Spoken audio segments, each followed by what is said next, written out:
ప్రభుత్వం ఎన్ని కట్టుదిట్టమైన చర్యలు తీసుకున్నా ఇసుక మాఫియా ఆగడాలు తగ్గట్లేదు. ఇసుక మాఫియా రెచ్చిపోతున్నారు. మనకి అడ్డు అదుపు ఎవరు లేరు అన్నట్లుగా సాగుతోంది వాళ్ళ వ్యవహారం. అన్ని జిల్లాల్లో ఇసుక రవాణా జోరుగా సాగుతోంది. ఇక భద్రాద్రి కొత్తగూడెం జిల్లాలో మాత్రం చెప్పనక్కర్లేదు.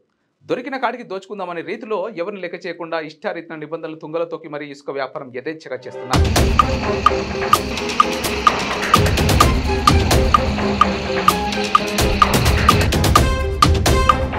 భద్రాద్రి కొత్తగూడెం జిల్లా భద్రాచలం డివిజన్ పరిధిలో గల గోదావరి నదిలో నిబంధనలకు విరుద్ధంగా ఇసుక తవ్వకాలు సాగుతున్నాయి. మండల అధికారుల నుండి జిల్లా కలెక్టర్ వరకు, ఎమ్మెల్యే నుండి మంత్రుల వరకు కోట్ల రూపాయల వాటాలు అందించిన రెడ్డి సామాజిక వర్గ రేసింగ్ మాఫియా ఇప్పుడు ఇక గిరిజన సొసైటీల పేరుతో 3 అడుగుల అనుమతులు పొంది గోదావరి నదిలో 30 అడుగుల లోతు తవ్వకాలు జరుపుతున్నారు. అగ్రవర్ణాల మాఫియా కావడంతో జిల్లా కలెక్టర్ సైతం మౌనం పాటిస్తున్నారు. ఇందుకు ప్రధాన కారణం ప్రజాపాలన ప్రతినిధులు ఈ ఇసుక క్వారీల్లో వాటాదారులు కావడమే. అయితే గోదావరి నదిలో తవ్వే తవ్వకాలకు నది తీర ప్రాంతాల్లో భూగర్భ జలాలు అడుగంటిపోతున్నాయి.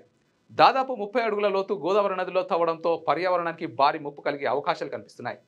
భద్రాచలం డివిజన్ పరిధిలో దాదాపు 36 క్వారీలు నిబంధనలకు విరుద్ధంగా తవ్వకాలు జరుపుతున్నా కూడా జిల్లా కలెక్టర్ స్పందించే అవకాశాలు కనబడట్లేదు.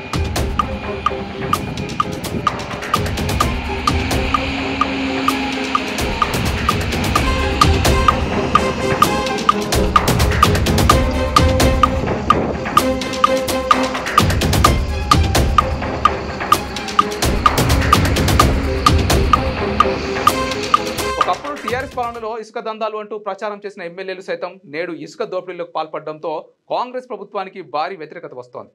మరి ఇప్పటికైనా గౌరవ ముఖ్యమంత్రి రేవంత్ రెడ్డి స్పందించి హెలికాప్టర్ సహాయంతో అయినా గోదావరి నదిపై పర్యటన చేస్తే గోదావరి నదిలో జరిగే అక్రమాలు తెలుసుకునే అవకాశాలు ఉన్నాయి అంటూ ఆదివాసీ సంఘాలు తెలుపుతున్నాయి.